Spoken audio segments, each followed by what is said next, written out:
जो काम आज तक अमेरिका नहीं कर पाया वो काम भारत की पुणे की एक स्टार्टअप कर दिखा रही है।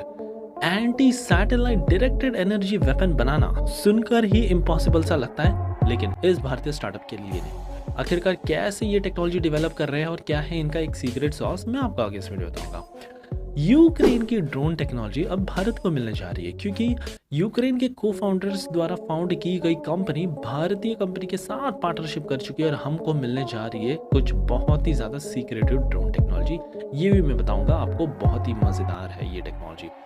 आगे देखेंगे कैसे बैटल फील्ड में जब हम हमारे आर्मर्ड मेडिकल व्हीकल्स छोड़ते थे 45 मिनट ये ले लेते थे, तो अब हमने सोचा कि छोड़ो ये सब, हम छोड़ेंगे सीधा आर्मर्ड ड्रोन्स और ये 15 मिनट के अंदर हमारे इंजर्ड सोल्जर्स को वापस ले आ सकते, इतने ज़्यादा कारगर होंगे।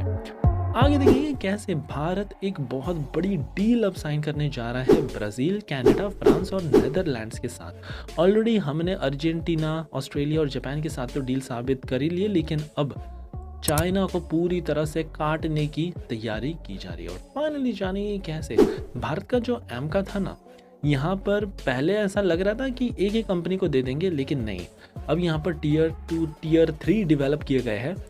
जिस कंपनी के पास जो एक्सपर्टीज है, आओ हम तुमको वो दे देंगे, वो पार्ट बनाकर हमको दो, हम best in class 5th generation fighter jet बनाना चाहते हैं। इस तरह का अब माहौल बन चुका है, जो कि बहुत ही ज़्यादा अमेजिंग है। सो काफ़ी इंटरेस्टिंग, काफ़ी क्विक आज की सीरीज होगी, क्विक होगी, इसलिए प्लीज़ आप एंड तक देखिएगा। विदाउट एनी फर्दर डिले हमारी सीधी पहली खबर की तरफ बढ़ते हैं, जो पुणे की एक स्टार्टअप कंपनी ओली की तरफ से आ रही है। अब मैं आपको बता दूं, ये जो स्टार्टअप कंपनी है ना, ऐसा काम करने जा रही है अमेरिका भी अभी तक कर नहीं पाया। Anti satellite directed energy weapon system को बनाकर ये 30 किलोवाट का डायरेक्टेड एनर्जी वेपन सिस्टम है। ओली स्पेस कंपनी करंटली डेवलप कर रही है। हार्ड किल कैपेबिलिटी के साथ ये आएगा और ऑर्बिटल थ्रेट्स को डिटेक्ट करके ये पोटेंशियली उसको मार भी गिरा सकता है। अभी करंटली बताया जा रहा है कि इसको बनाना आसान बात नहीं है। सबसे पहले तो sensors, blinding optics, thermal stressing critical surfaces, ये सारा कुछ भारत को अपने आप ही इन हाउस बनाना है। इसके अलावा सेंसर टू शूटर साइकिल ये जो है, ये भी बहुत ज़्यादा क्रिटिकल है।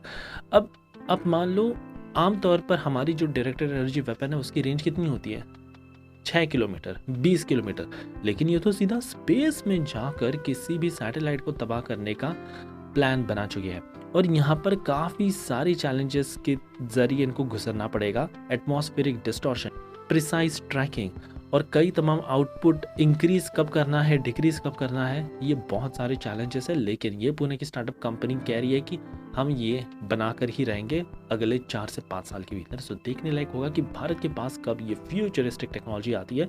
और चीन जो पल पल से पाकिस्तान को दे रहा था ना खबर ऑपरेशन सिंदूर के दौरान अपनी सैटेलाइट से कि भारत का S-400 कहाँ है, आने वाले समय में अगर ये कुछ इसी तरह की हरकत करे, हम सबसे पहले इनकी सैटेलाइट को ही शूट डाउन करेंगे। हमारी अगली खबर आ रही है चेस रिपब्लिक ड्रोन मेकर्स की तरफ से। अब मैं आपको बता दूं, ये जो कंपनी है ना, इसको यूक्रेन ड्रोन मैन्युफैक्चरर द्वारा ओन किया जाता है और इस कंपनी को फाउंड किया गया था यूक्रेनियंस द्वारा।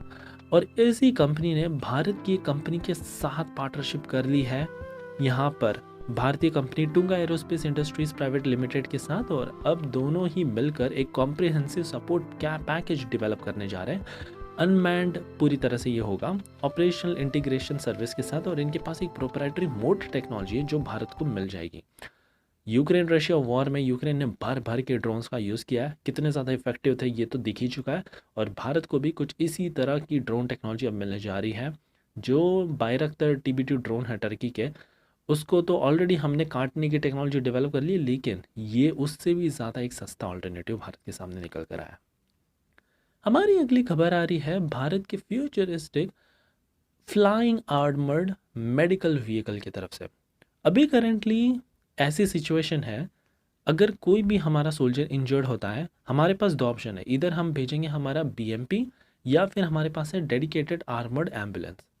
प्रॉब्लम यहाँ पर यही है कि ये पहुँचते पहुँचते 45 मिनट लग जाता है सारा कुछ इवैक्यूएशंस ये सब करने के लिए। ये पूरा एकदम ट्रेडिशनल है और बहुत ही ज़्यादा टाइम कंज्यूमिंग है।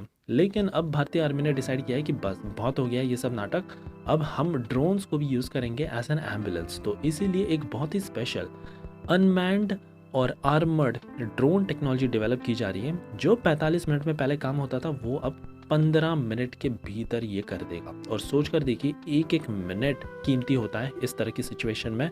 ब्लड लॉस, सीवियर ट्रॉमा, और अब हमारे सोल्जर्स को ज़्यादा से ज़्यादा बचाने की कोशिश भी इस तरह की टेक्नोलॉजी के साथ की जाएगी। अब यहाँ पर क्या क्या फीचर्स होंगे इसके मैं बताता हूँ। सबसे पहले इसमें होगा एक इम्प्रूव्ड ऑटोनमस नेविगेशन और टेरेन अवॉइडेंस सिस्टम। दूसरा, हम डालेंगे जैमिंग और इलेक्ट्रॉनिक वॉरफेयर ताकि दुश्मन देश इसको कभी जैम ही ना कर पाए। तीसरा, ऑलरेडी एक सेल्फ स्टेबलाइजिंग टेक्नोलॉजी हम इसमें डालेंगे। शॉक एब्जॉर्बर पेशेंट मॉड्यूल्स बनाएंगे सो दैट 100 kg तक का अगर कोई भी सोल्जर हो, ईजिली ये वहाँ पर लेट के वापस इनको रिकवर किया जा सकता है। और चौथा, एक सिक्योर्ड कम्युनिकेशन और मेडिकल बेस्ड कमांड सेंटर भी अब हमने डेवलप करना स्टार्ट कर दिया है। तो आने वाले समय में आप देखोगे इसी तरह के एयर एम्बुलेंस भारतीय आर्मी में इनकी फ्लीट्स मौजूद होगी।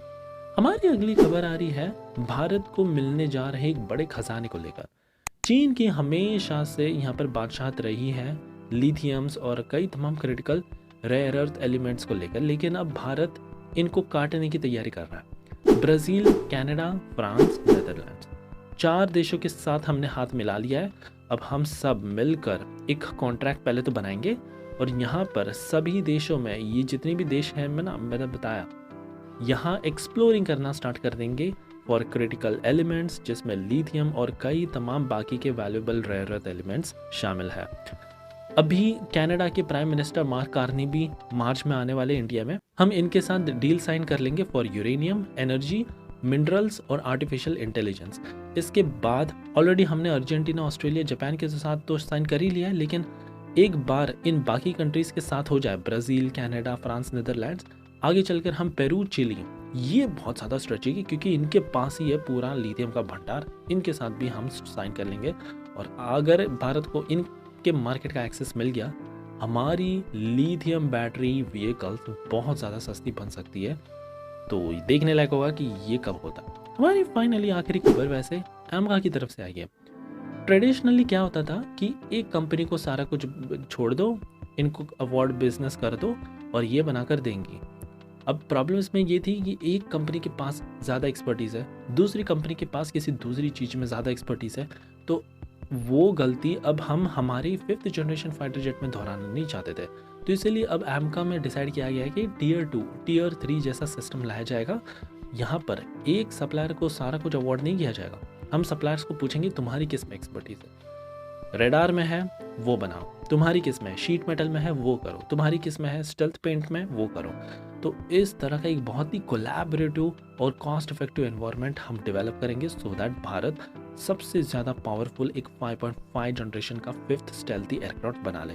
अब देरी तो हो रही है इसको बनाने में, लेकिन अब चलो हो ही रही है तो बनाए क्यों ना जाए एकदम वर्ल्ड्स बेस्ट इन क्लास। यही हमारा मोटिव है। देखने लायक होगा कि 2035 तक वाकई में कैसे हम इसका मास प्रोडक्शन स्टार्ट करते हैं। वैसे 3 साल के भीतर इसका प्रोटोटाइप भी लॉन्च हो जाएगा। सो ये थी हमारी कमाल की न्यूज़ सीरीज दोस्तों। आई होप आपको आज की सीरीज पसंद आई होगी और एज यूजुअल प्लीज़ एक लाइक करना मत भूलिएगा आप कैसे कमाल का सपोर्ट दिखाने के लिए।